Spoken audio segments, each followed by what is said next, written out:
In this video, I'll guide you through how to manage permissions in ClickUp. Whether you're setting up a new workspace or tightening control over who can access what, understanding permissions is one of the most important parts of keeping your ClickUp environment organized and secure. Let's start right from your ClickUp dashboard. When you're logged in, look toward the very top right corner of the screen. You'll see your avatar, which is usually your profile picture or initials inside a small circle. This avatar is your gateway into all your personal and workspace settings. Go ahead and click on that avatar. A drop-down menu will appear, giving you several options related to your account and workspace. From this menu, look for the option labeled Settings and select it.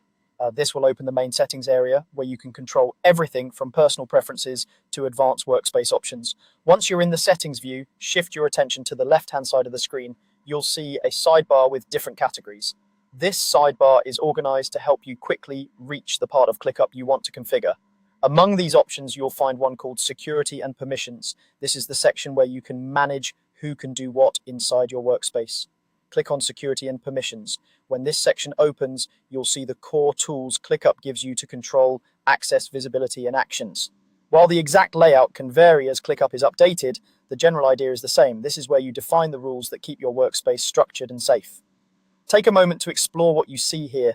Typically, you'll be able to review permissions related to different roles like admins, members, and guests. You can check what each role is allowed to do, such as creating spaces, editing tasks, sharing items externally, or changing workspace level settings. If something feels too open or too restrictive, this is the place to adjust it. Move through the available options slowly and deliberately. For example, you might want to limit who can invite new members or who can delete tasks and spaces. You may also see settings related to sharing, like whether public links are allowed. Think about how your team works. If you collaborate with clients, you might keep guest access available but tightly scoped. If you're dealing with internal-only information, you might want to disable public sharing entirely.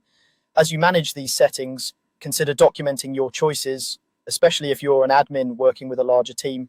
That way, everyone responsible for the workspace understands how permissions are supposed to work. It can also help to periodically revisit this security and permissions area to make sure the configuration still matches how your team operates as it grows and changes. When you're done exploring and adjusting, your changes will typically save automatically or give you a clear option to save. After that, you can simply close the settings window or navigate back to your tasks and spaces. From here on, the permissions you've managed will control how people interact with your ClickUp workspace. That's all there is to it. By clicking your avatar, opening settings, and then using the security and permissions section, you have everything you need to explore and manage permissions in ClickUp with confidence.